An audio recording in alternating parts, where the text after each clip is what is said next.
Okay, so for the main meat topic, the meat of the episode. Anyway, we got the beef. you had to been here for previous episodes. I'm just telling you. We're going to talk about something that's going on in the board game world, and then we're going to kind of morph that into a couple of different things. But basically, we're talking about Tapestry. It's the new Stonemaier game coming out, and the controversy that it's causing. Not that this is the first time it's happened or the last time it will happen. No, but probably not. Basically, it's starting a lot of debates, a lot of forum posts where people are on one side with Stonemaier or against it. And excuse me. I hate being sick on the podcast. Anyway, and then there's a lot of 1v10 rating wars on Board Game Geek where people are giving it 1s to offset the 10s. And 10s offset the 1s. Yeah. War rages on. None of these people have played the game. Correct. Which is 99% of them. It's at least what the people rating it a 1 is saying. So anyway, if you're not familiar with it, basically Tapestry, in most of the Stonemaier games, he puts a review embargo on his games. Eric, is that a normal thing? I didn't know if it was just on this game or if you've done it previously. Well, explain what it is. Embargo, just on saying, here, I'm going to send you the game, review it, play it, but I don't want you to post any content about it. I don't want you to say or give out any information about it that I haven't given out previously. And I don't want you to review the game until this date. Oh, I see. So I want everybody to kind of review the game and put out content on and after a specific date. And in this case, his time for the embargo to be lifted is the exact same time that the pre-orders began. Mm-hmm. The idea behind it is, I would assume that you would want it to come out a day or a couple of days beforehand, but I mean, he's a smart guy, so he probably knows what he's doing. Yeah, I mean, obviously he's smart. I mean, he's published some of the biggest players in the board game world in the past 10 years, maybe. Oh, absolutely. He's got some tremendous titles. Yeah, tremendous titles. Even if you don't like them, they're doing very well. And it's not because he has a bunch of fanboys. I mean, the games have some kind of clout because they're good games. Mm-hmm. Like Wingspan. I mean, it's a good game. It's all right. Like terrific. Like, I don't even care for Scythe, but at the same time, awesome. I understand why Scythe is doing so well. Mm-hmm. The point is... Yeah, artwork, awesome. Game, Euphoria. Euphoria is a great game. Oh, yeah. Components, again, awesome. What I remember about the game is it was pretty good as well. Yeah. Well, anyway, he put out this review embargo. People didn't like it because they, for whatever their multitude of reasons, they don't like the review embargoes. They also think that it's kind of a way to pay reviewers for reviews. I argue against that, but I don't think he was giving them money. He just gave them a copy of the game in advance. Right. It wasn't final production copy, but it was mostly final. Like, for instance, I think it has like 18 pre-painted miniatures. I don't believe theirs came with pre-painted miniatures. I think they were, because I've already seen some videos, and some of those videos are out. But that's not unusual. No, that's to not send unusual, out games. right. How else can you get reviews? You have to send out games. Right. Right. That's what I'm saying. And people are saying that they're being paid off to do these reviews and stuff. That's crazy. I hear this all the time for like Tom Vassell and the Dice Tower. You get games for free, so you're obligated to say good stuff. Look, I'll tell you this. Everyone I know in the reviewer land will destroy a game if necessary. If they're of bigger, like the Dice Tower, Game Boy Geek, even Rado. Shut up and sit down. Shut up and sit down. Well, actually, they're probably the worst at it. If they don't like something, they'll really, really destroy it for about 25 minutes. Mm-hmm. But the point is, like, maybe... I'm pretty sure Rado has said that he doesn't review games that he doesn't like. And that's fair. I mean, if he wants to do that, that's cool. Most of the time you're getting games that you do like. Of course, if you're purchasing your own games, you're getting a lot of the games that you already know that you have a tendency to like, at least. So yeah. You might skew more on the side of liking games and not liking games in your reviews because that's what you're buying. Right. Yeah. And the people making the games, follow certain reviewers, and they know what they like. Mm-hmm. So they know that they should send games with critters to MeepleCore. Right, yeah. Because we got George here. George. And Matt would address. agree if he were here today. Matt's like, give me some deck builders. Well, for instance, let's kind of keep this on track, though, for Tapestry in general. And then we'll move on to kind of the craziness in the board game world, or like I'd like to talk about like some of the more elitist attitudes in the board game world and how I think it's detrimental, or debate if it is detrimental or whatever.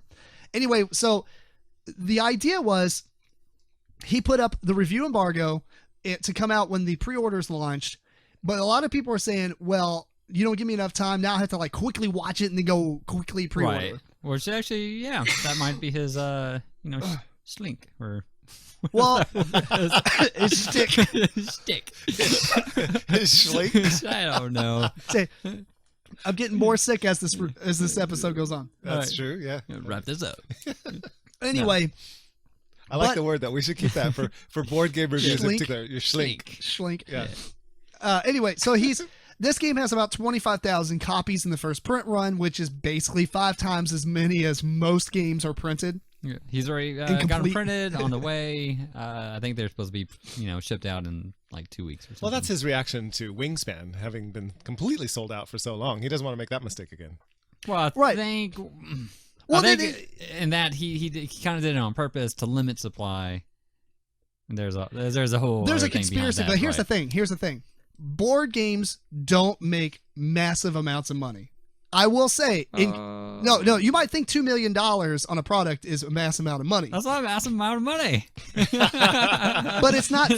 It's not Who like. says that's not a massive amount of money? But it's not like 250 to 500 million that low grade video games make, or like 500 million. or 500 million that box office movies make. What I'm trying to say though is, I mean, there's always comparisons, but yeah, a lot of money is still a lot of money. 25,000 copies of a game Is a lot. is a lot. not even a gold album.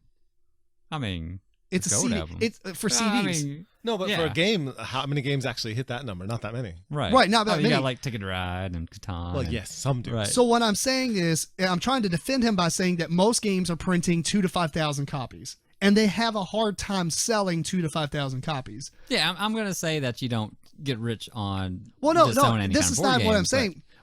As he publishes more and more games, as he comes out with a new title, he has the investment into his company to provide a risk.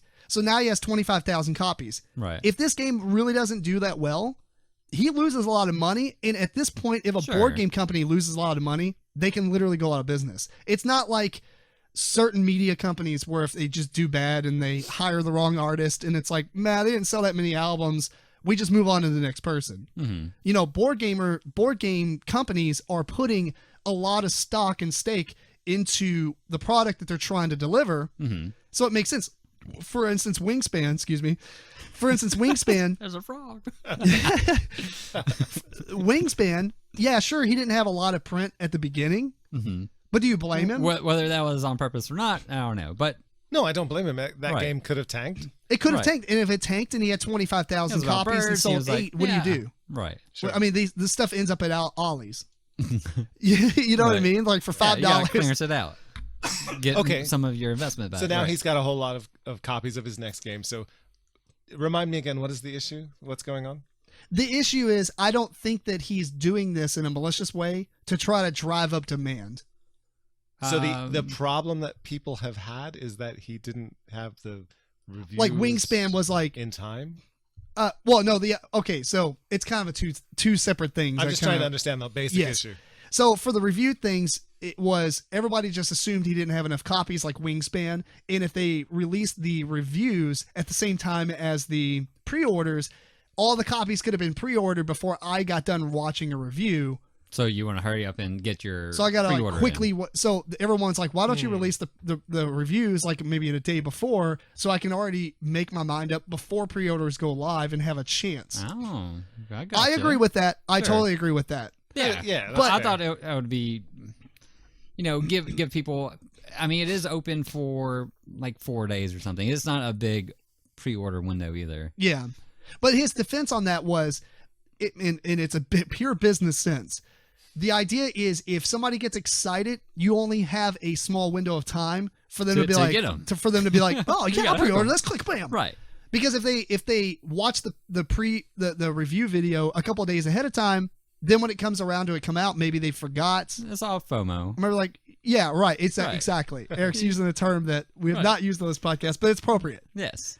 And so the idea is you hype somebody up right at the instance to click buy. Right. It's the impulse in Yes. most consumers. Sure. And that's probably what he's going for. Yeah. Sure. And if you think that's shady, you obviously do not own a business, period. Right. He's implementing that's a like- lot of different Yeah. business practices. You're probably to- not going to own a business and do well if you don't agree with that. He's a really smart guy. If you've seen some of his writings and About Kickstarter, like doing the stuff. yeah, I've read a couple of his articles and stuff, and he knows what he's doing. And it's interesting because I believe he had the article that talked about if you publish a game on Kickstarter, you need to charge 5 times the amount that the cost of the game is for you. So if it costs you $10 to make and ship the game and stuff, then you charge 50. And the reason is because if you don't charge enough, you don't have enough to come back with the profits to do a second print run and have profits. Okay. And so with having 5 times the amount, you have enough to do another print run of the same size, and you have equity in your company because you have a profit, basically. But that's not unique to Kickstarter. No, it's just unique to it's just business in general. Sure.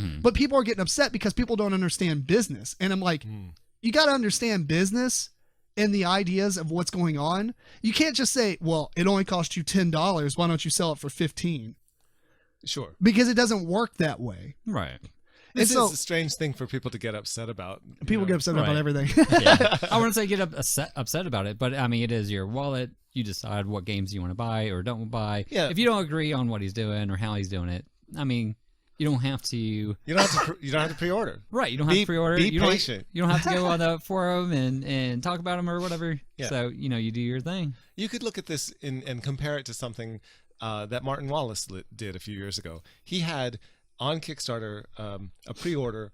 You buy 3 Martin Wallace games, and it was not, it's $150 or something. I don't know, right? I'm not sure exact price, but these were games he hadn't made yet. Oh, really? Yeah. Oh, wow. And you're just going with, it's Martin Wallace. He's I probably trust him gonna be as a good. designer. Right. And a lot of people will do that. And a lot of people did do it. Right. It funded. Well, the way to back that up is too, Kickstarter is not a pre-order system. It's a way to It fund a is- project to happen. A pre-order system for a lot of companies. No, people are using it as a pre-order system, Well, that's what I'm saying. but that's Right. not the intent Yes. of Kickstarter. No, that No. is not the intent. But a lot of companies still use it today as a pre-order system. But that doesn't make it nefarious. That's still Bezier fine. games. No, it makes it great. It makes it fantastic as I mean- long as the consumer can get the normal product later. You know, you get in the territory where you have Simon Games, Coleman, making games where Or- there's no point in buying it after the fact because you lose Come out on on. like a 50th of the 50% of the game. Yeah, that's true with all the Kickstarter extras that they throw in. Right, but I don't mind a game being a pre-order and maybe you get like a metal standee for first player marker instead of the punch out.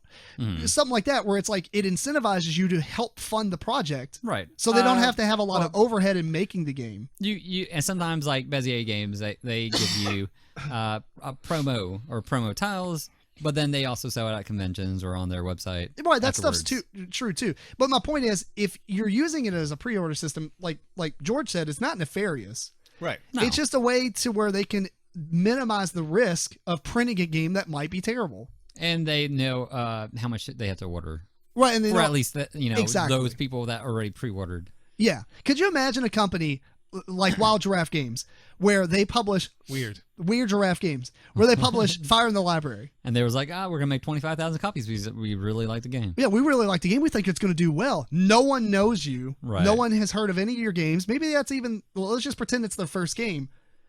Kickstarter is the way to go, and you can't really be mad at them for it because do you want to fork out $80,000 to print run a game and ship it from China? Exactly. I don't think people know. Anyway, so going back around though, one of the things that this whole Tapestry debacle has brought to the surface again is the whole ratings of 1 versus 10s on Board Game Geek. And as you read some of these comments people leave, I'm just going to read some of them. I'm not going to read the person's names, but they are in chronological order if you go click on ones. So this guy puts, the hype around this game is irritating. Game is not released. Almost no one have played it. Sick. Huh? It's their error. Oh, fair enough. Please don't be stupid and don't give a high rating for games you haven't played. Every game rating starts at 0 or 1 unless you've played it.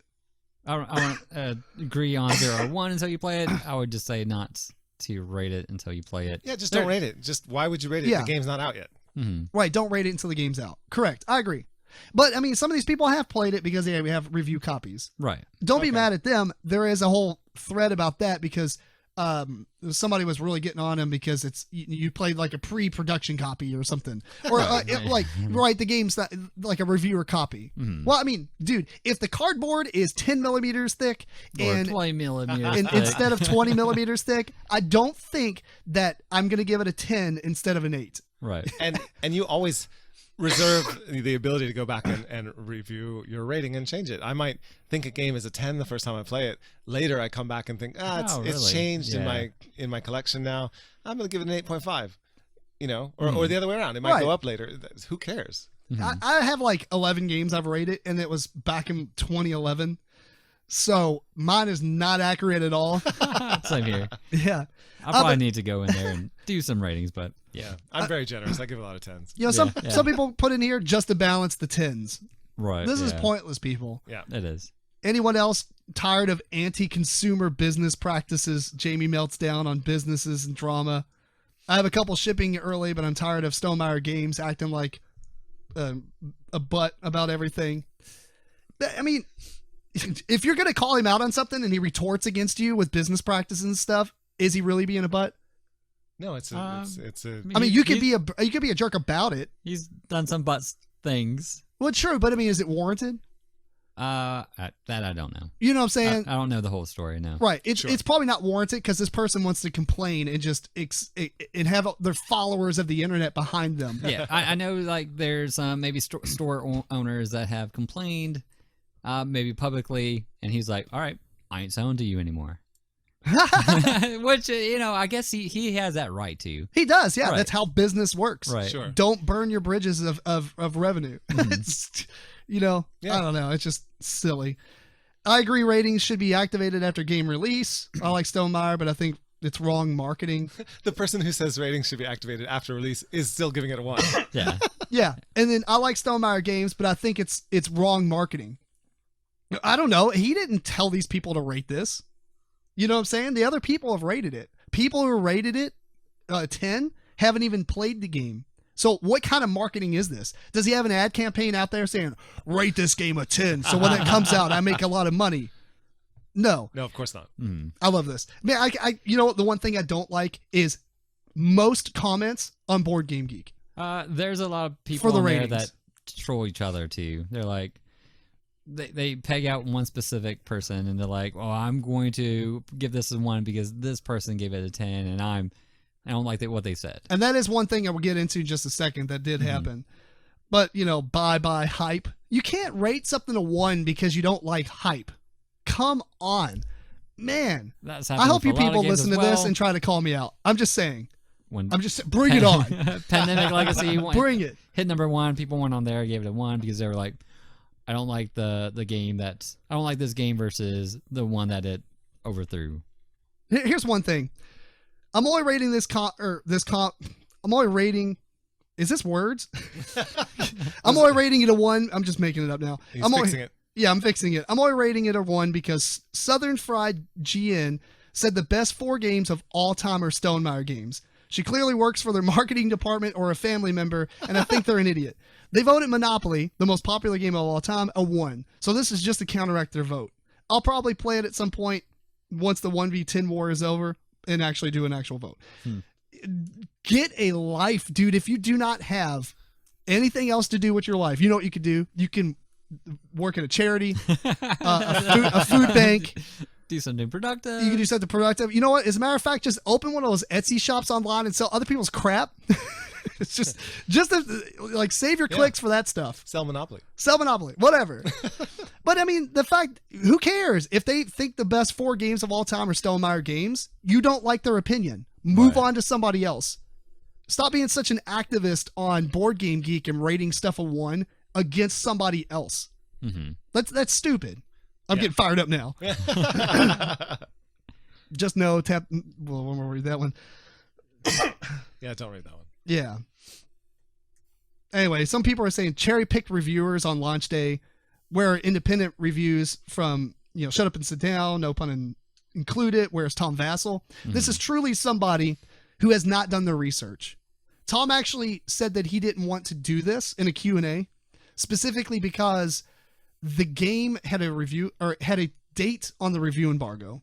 It's not that it had a review embargo. Tom's fine with that because he might get a game and may not play it for, a month. And then he'll come out with the game when he wants to. If he knows he can't release the review between up until September 4th, that's cool. Maybe he'll release it September 18th. But he doesn't want to review it and release it on September 4th at 4:39 p.m. Oh, gotcha. You know what I'm saying? So he spoke about that.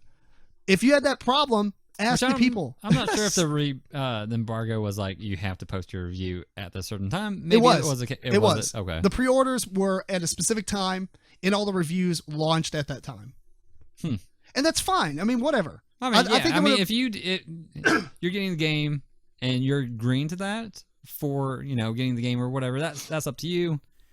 The only problem people are complaining about is there might not be enough review or pre-order copies available once you get done watching the video. 25,000, there's plenty. There's plenty, right? They're freaking out over the Wingspan debacle. This is a different game. I think he has a limit of 2 or something. That's fine, so but you're gonna have a lot of people getting additional copies because they perceive that value to go up. And guys, you don't need your board game right now. And you know what? Here's a very good thing. This is unbiased to the degree that most of Stonemaier games, I'm just kind of like, whatever. I like them. They're okay. They're not anywhere in my top 10. I can't think of one that I think is absolutely amazing. Like, I like Wingspan, but it's cool. I like so many other games better. I don't like Scythe. I think it's a great game. I would like to play it with the Fenris expansion because I think it's cool sounding. But at the same time, my point is, it's not like we're Stonemaier fanboys and we have all the Stonemaier games. I don't own a single one. Oh. I have Euphoria, which I like a great deal. No, I would like to play that again. And I have Wingspan, which I like just as well. But neither of them are top 10, even though they're in the top, let's say, 50, maybe. Right. I just think people need to chill out a little bit and use a little bit of common sense when they, go out with the pitchforks. He also did Viticulture. I take it back. I do own Viticulture. But that's a great game, though. Right. that is a fantastic game. And see, I don't actually like that one as well as the other two I just mentioned. But I would say I like that one over all the others. Really, I'll say it's a good game. I did enjoy it, but just personal preference, I like Wingspan better. Sure. Yeah. Of course, I mean, that's Critters. It's really hard to, I think, mess up a worker placement. Because it follows the same formula. It's kind of like it's really hard to mess up a deck builder. It's just people get bored of them because there's so many. Yeah. So I'm not trying to say Viticulture is like innovative as all get out, but it had a cool mechanism with the months and what's going on and stuff. It's pretty neat. It's a good little change up on the worker placement. If you like wine, I guess it's better. It is hard to mess up a worker placement. Although, see Oath of the Brotherhood, and with house rules, it's fine. Like this. It's a Stonemaier, so you know it's going to suck. Most overrated designer in the history of board games.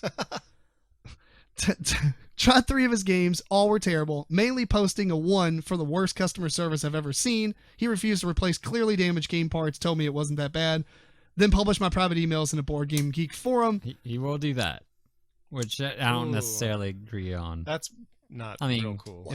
Is it? We're calling people out on the podcast. Well, I mean, we're not giving you the names, doing screenshots, and all that that's stuff. fair. That's fair. I mean, you can go find these probably pretty easily, but you're going to have to dig for it. I'm not trying to single any of these people out. Right. I have no beef against these people. I have a beef against ideology and mindsets. And I think that this one, most overrated designer in the history of the board games, guess what? I guess he did design this, but he didn't design. I guess he designed everything besides Wingspan. Okay, maybe he's right. All right, cool. But I mean, most overrated. I mean, come on. No. Overrated. He's highly praised. That's clearly Trevicek. No, I'm just. I'm joking. That's a joke. That's clearly Stefan Feld. Yeah. You know what I'm saying? Knizia. Knizia. No, I'm joking. Again. No, maybe he's overrated. But No, he's not. he's has some good ones. He's really He good. does, But I mean, yeah. when you take a machine gun, like a Gatling gun of game designs, and spray them at the world, You're gonna hit some good ones. you can have a lot of good ones too, right? Yeah. So anyway, Richard Garfield. what Magic the Gathering? I'm joking. It's Oh, okay. fine. Actually, somebody complained about Richard Garfield during the King of Tokyo release, and basically called him a crap fest or whatever. Really? And I replied to that thread and was like, dude, look, and this kind of ties in with this stuff too. You might not like a guy for his designs. You might not like a guy for the games that he's created and the clout that he has behind him in the gaming world. But don't for a second think that he did not provide a massive amount of momentum to the board gaming world in the form of Magic the Gathering. Oh my God. You're an idiot if you think that Richard Garfield provided nothing for you. He paved a way for every CCG. Bow down. That's right. Yeah, he paved the way for every CCG out there. Yeah. How many Magic clones are there? Too many. Oh, absolutely. Yeah. Because it's a simple design, it does really well. I mean, it works pretty well. And then secondarily, go play Bunny Kingdom. Did he do that one? Yeah. Oh, I didn't know he did that. Right? Huh. I don't know. Yeah. Maybe. He made Netrunner. That was pretty fantastic. Robo Rally. I mean, King of Tokyo, I mean, the stuff he's doing is making a huge impact in changing the way people look at stuff because a lot of people try to copy it. That's a form of flattery. It is. Hive Mind. What? Fantastic game. Oh, I didn't know. I was like, Hive Mind, what? It's an actual game, sure. It's a party game Oh, I by like Richard it, yeah. Garfield. So, Oh, he designed it? Yeah. He did well. anyway, just a He can do it all. couple more things here and then we'll move on from this. It just, I don't know, it just irritates me. I mean, I get the idea that people are just wanting to troll each other or whatever, but is this I really think part of providing anything? that's what it is. It's like, oh, you like him? I don't like him. I want to troll you with ones. It's actually Or vice versa. an interesting No, this is a troll. suggestion when they said don't open the ratings until after the game is out. That's actually, why not do that? No, I agree with that, but at the same time, is it like, should Board Game Geek assume that responsibility? I don't think it even changes it too much because it's just going to happen after the game's out. Right, but I mean, what I'm saying is, should they have to go through and put some sort of timer on the releases, make sure that all the publishers are putting out correct release dates? Yeah, Right. that's too much work. Yeah, it's not their responsibility. It's all these people that we're calling out. It's your all's responsibility to appropriately rate the game. Mm-hmm. I mean, if you played it, not just what do you think about, the designer or what do you think about the company. yeah, It's not for that. It's to Right. rate the game itself. yeah. And honestly, I will say this. If you rate a game a 1 or a 10, and the caveat here is I do have a couple games rated a 10, but I have not went back and changed this in literally 10 years. But if you rate a game a 1 or a 10, you're not doing your due diligence. Excuse me. Wait, I don't really agree on that. I don't agree with that at all. No, you're not doing your due diligence unless you've played this game a lot of times. There is No. First, I will hard argue that on ones. There is no game that just immediately deserves a 1. I agree. I disagree on that too. But It's like, what game? if you played a trash game, you don't have to play it more than once to be like, I gotta give it another try. If it's a 1 for you, and it was like it's broken and No, okay, it's like, not even a game. Right. You don't Right. have to be like, oh, we gotta give this, at least 3 or 4 plays before we can cement it as a 1. Yeah. Or vice versa. You can play it once and be like, oh my goodness, it blew me away. I know I want to play this all the time. but here's I what mean, it might not always stay a 10 for you, and you might have, Right. I go think you should go back back and and change change it. Absolutely. I don't but- think a single person in the world can play Wingspan and rate it a 1. Period. No. Right, as a 1 is not, as defined in Board Game Geek. You may not as a like the game, broken, it's crappy not a game 1. or whatever. Right. Yeah. If you find a game that legit the rules are so bad you can't play it, that's fine. Hmm. But you could justify that. I think you need to be able to justify your rating. Yeah. 10s are easy to justify because you're just excited. Right. If you have a desperate fear of birds Be and like, every "Oh, card I hate birds." triggers you. Yes. Then maybe you shouldn't ever played it, and then you couldn't ever rate it a 1. I don't know. I just think 1s are kind of a useless score, and they should just wipe them out of every game, pretty much. Mm-hmm. But I mean, again, it's not Board Game Geek's responsibility for this. It's people. And people, and maybe I'm speaking from a reviewer perspective, I can't think of a game that I've played that wasn't some crap that just they threw out there at Walmart's that had bad rules and bad components and it fell apart when I opened the box.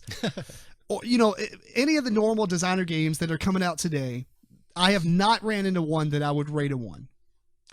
Right now, everyone listening to this podcast is like yelling out some game that they Right, it's like, despise. "What about But this but game?" that's a different thing. I hate Munchkin. I would rate it maybe a 5, maybe a 4. I wouldn't rate it a 1 because I hate it. Right. I understand that what it's doing and what its audience is. Did it meet its goal that it tried?